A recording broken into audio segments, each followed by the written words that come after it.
Hello दोस्तों, welcome to Hindi study. आज के इस वीडियो में हम परमेय और अपरमेय को 2 सेकंड में, मात्र 2 सेकंड में पहचानने का तरीका बताएंगे। तो देखिए दोस्तों, वीडियो को शुरू करते हैं। आइए यहाँ पर समझ लेते हैं। देखिए यहाँ पर क्या लिखा हुआ है, परमेय की परिभाषा लिखी हुई है जो कि सभी लोगों को आनी चाहिए। ठीक है दोस्तों, देखिए वैसी संख्याएं जिन्हें P/Q के रूप में दर्शाया जा सके, वो संख्याएं जिन्हें P/Q के रूप में लिखा जा सके, वह संख्याएं परमेय संख्याएं कहलाती हैं। जहां Q डज नॉट इक्वल 0, यानी Q जो हो वह 0 के बराबर ना हो। P/Q के रूप में कोई संख्या होगी तो वह परमेय संख्या कहलाएगी। ठीक है, और जहां पर जो नीचे हर में है वह आपका 0 नहीं होना चाहिए। ठीक है, तो देख लेते हैं। अगर आप यहाँ पर देखेंगे, अगर एक लाइन में यही परिभाषा अगर आप समझना चाहते हैं कि कौन सी परमेय होती हैं, तो आप इस लाइन को पढ़ें। जिन्हें संख्या रेखा पर दर्शाया जा सके, जिन्हें संख्या रेखा पर दर्शाया जा सके वो संख्याएं आपकी परमेय संख्याएं होती हैं। आप ये भी परिभाषा याद रख सकते हैं।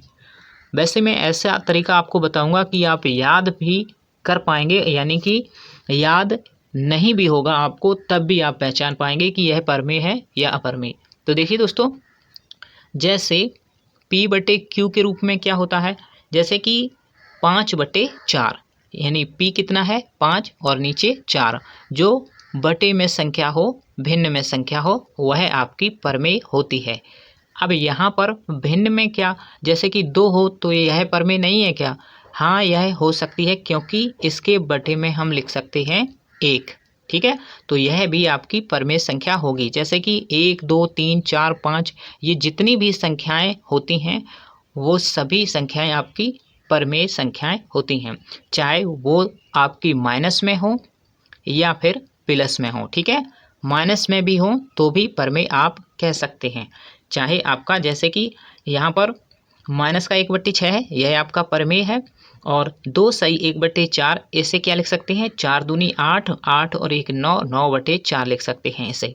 तो ये भी एक परमेय संख्या है। ठीक है, अब -5, मैंने आपको बताया कि प्लस या माइनस में कोई भी संख्या हो, आप उसे क्या कहेंगे, परमेय संख्या कहेंगे। जैसे कि -5 बटे में हम 1 लिख सकते हैं, तो यह आपकी परमेय संख्या हो गई। ठीक है, यानी कि केवल 2 जो है यह परमेय है या अपरमेय, तो परमेय है। ठीक है, तो जितने भी यहाँ पर एग्जाम्पल जो लिखे हुए हैं वो सभी आपके परमेय हैं। जैसे कि 1/2 हो, यह आपका परमेय में होगा। अब देखिएगा, जैसे 1/2 का मान होता है 0.5, कहीं आपका 0.5 दे दिया जाए, इस टाइप का दशमलव में कोई भी संख्या दे दी जाए, वह आपकी परमेय संख्या होती है। जैसे कि 2/3 दे दिया जाए, जब हम 2/3 को हल करते हैं तो 0.666 करके आता है। तो यहाँ पर हम यह कोष्टक लगा देते हैं, जिसे वार कोष्टक कहते हैं, यानी कि 6 के ऊपर यह लकीर हम लगा देते हैं। ठीक है दोस्तों, तो देखिए इस प्रकार से कोई संख्या हो 23 दशमलव और यहाँ पर 1 2 3 2, इसका मतलब है कि यह संख्या आपकी दोबारा आती रहती है। ठीक है, तो यहाँ पर हमने वार कोष्टक से इसे लिख दिया है। तो इस प्रकार की भी संख्या आपकी परमेय संख्या होती है, जिस पर यह कोष्टक लगा हुआ होता है। तो अब आप यहाँ पर देख लीजिएगा, 22/7, 22/7 किसका मान है, आप जानते हैं पाई का मान है। लेकिन दोस्तों यहाँ पर समझिएगा, 22/7 आपका परमेय संख्या है, क्योंकि यह P/Q के रूप में है, और पाई जो है आपका अपरमेय होता है। ये आप ध्यान रखेंगे, 22/7 आपका परमेय होता है और पाई होता है अपरमेय। अब देखिएगा यहाँ पर 3.14 है, तो 3.14, वैसे मान अगर आप निकालेंगे 22/7 का तो यह आपका आएगा, लेकिन यह पूरा नहीं आएगा और भी आगे यह बढ़ के आएगा। अगर आपका 3.14 ही लिखा है तो यह आपका परमेय है, क्योंकि इसे हम ऐसे लिख सकते हैं 314/100, क्योंकि यहाँ पर 2 अंक बाद दशमलव है तो यहाँ पर 2 जीरो आ जाएंगी, यानी 100 आ जाएगा भाग में, तो यह P/Q के रूप में हो गया।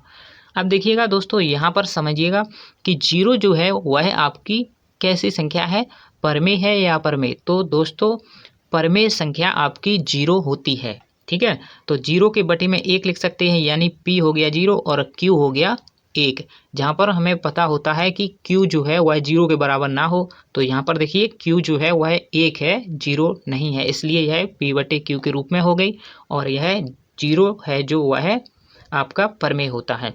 तो 0 कैसी संख्या होती है? परमेय संख्या। अब देखिएगा 0.7254 जब अंक आपके रुक जाएं, यानी कि शांत दशमलव, यानी पूरा भाग चला गया और इतना आया दशमलव में 7254 दशमलव तक, यानी भाग आपका अगर जा रहा है तो वह भी आपकी परमेय संख्या होती है।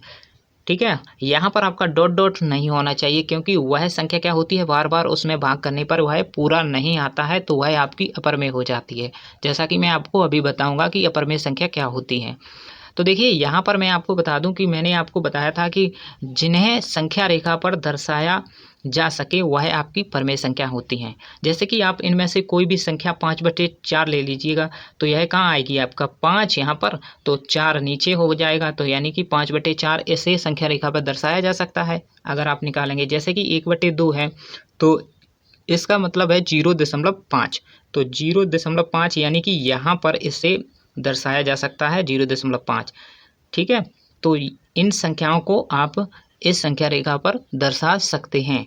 ठीक है। कोई भी दशमलव में ये भी संख्या आप दशमलव में यहाँ तक लगभग आएगी, आपकी पॉइंट यहाँ पर ये संख्या आएगी, तो इसे भी आप संख्या रेखा पर दर्शा सकते हैं। तो अब समझ लेते हैं अपरमेय संख्या क्या होती है। देखिए दोस्तों, यहाँ पर हम समझेंगे कि अपरमेय संख्या कौन कौन सी होती हैं, किन्हें हम अपरमेय संख्या कहते हैं। देखिए परिभाषा है, वैसी संख्याएं जो P/Q के रूप में नहीं होती हैं, P/Q के रूप में नहीं होती हैं, उन्हें हम अपरमेय संख्या कहते हैं। यहाँ इसकी परिभाषा हो गई। और एक लाइन में अगर इसकी परिभाषा देखें तो जिन्हें संख्या रेखा पर नहीं दर्शाया जा सकता वे संख्याएं आपकी अपरमेय संख्या कहलाती हैं। जिन्हें संख्या रेखा पर नहीं दर्शाया जा सकता वे अपरमेय संख्या कहलाती हैं। तो देखिए यहाँ पर मैं आपको बता दूं कि कौन कौन सी अपरमेय संख्या होती है। जैसे कि कोई संख्या है रूट में 5 है, तो यह आपकी अपरमेय हो गई, क्योंकि इसे बाहर नहीं निकाल पाएंगे आप। क्योंकि जैसे कि अगर आप 25 रूट में हो तो यह आपकी परमेय संख्या है, क्योंकि इसे आप 5 के रूप में बाहर निकाल सकते हैं, क्योंकि 25 का वर्गमूल लेंगे तो कितना आएगा, 5 आएगा। ठीक है। तो अगर आप 5 का वर्गमूल लेंगे तो वर्गमूल 5 का नहीं होता है, यानी कि दशमलव में आएगा, जो कि आपका मान उसमें पूरा नहीं आता है और बढ़ता रहता है। ठीक है। तो जैसे कि आप यहाँ पर देख सकते हैं, जैसे √7 आपकी अपरमेय है और √2 भी आपकी अपरमेय है, क्योंकि इस 2 को आप बाहर नहीं निकाल सकते हैं पूर्ण रूप से। ठीक है। क्योंकि इसका मान अगर आप इसे हल करेंगे √2 को, तो 1.424 यह आपका लगातार मान इसका चलता रहेगा, यानी कि पूरा यह शांत दशमलव में भाग जो है इसका नहीं जाएगा। ठीक है। जब आप इससे हल करेंगे तो इसका मान जो है वह आता रहता है। ठीक है। तो इस प्रकार की संख्याएं आपकी अपरमेय संख्याएं होती हैं। जैसे कि कर्ण की घात 3 हो और यहाँ पर 2 हो, तो भी आपकी यह अपरमेय होती है। ठीक है। कोई भी संख्या हो कर्ण की घात हो, जिसे रूट से इस कर्ली से बाहर ना निकाला जा सके, वो अपरमेय होगी। अब देखिए 4/0, तो यहाँ पर 0 जो है 4/0, यानी कोई भी संख्या के नीचे अगर 0 है, यानी बटे में 0 है, तो वह होता है इन्फिनिटी के बराबर। और इन्फिनिटी आपका क्या होता है, अपरमेय होता है। ठीक है। तो इन्फिनिटी आपका क्या होता है, अपरमेय संख्या होती है इन्फिनिटी। तो देखिए इन्फिनिटी कब होता है, जब 1/0 यानी किसी भी संख्या के भाग में अगर 0 आ जाए तो वह इन्फिनिटी के बराबर होता है। ठीक है। तो इन्फिनिटी आपका अपरमेय संख्या है। और पाई भी आपकी अपरमेय संख्या होती है, ये आप ध्यान रखें। 22/7 जो है वह आपका परमेय होता है, और पाई जो होती है वह अपरमेय संख्या होती है। 22/7 आपका परमेय होता है। ठीक है दोस्तों। तो देखिए यहाँ पर अब अगर आप देखेंगे कि कोई मान है जो कि लगातार आपका बढ़ता रहता है, यानी इसका मान जो है जैसे 120 आ गया, यहाँ पर 120 आ गया। अगर यहाँ पर 120 और 120 ही आता तो यहाँ पर कोष्टक लग जाता है ये वाला। ठीक है। क्योंकि यहाँ पर हर बार ही यह बदल रहा है मान, और आगे संख्याएं आती ही रहेंगी, तो इस प्रकार की संख्या आपकी अपरमेय संख्या हो जाती है। तो अब देख लीजिएगा दोस्तों, यहाँ पर मैंने आपको बताया था जिन्हें संख्या रेखा पर नहीं दर्शाया जा सकता, इस प्रकार से भी आप इसे याद रख सकते हैं।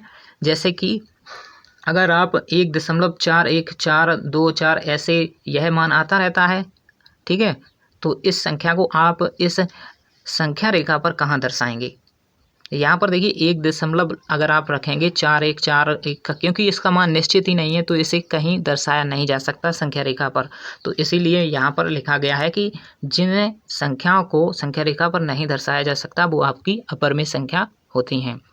तो आज की वीडियो में आपने सीखा परमेय और अपरमेय के बारे में।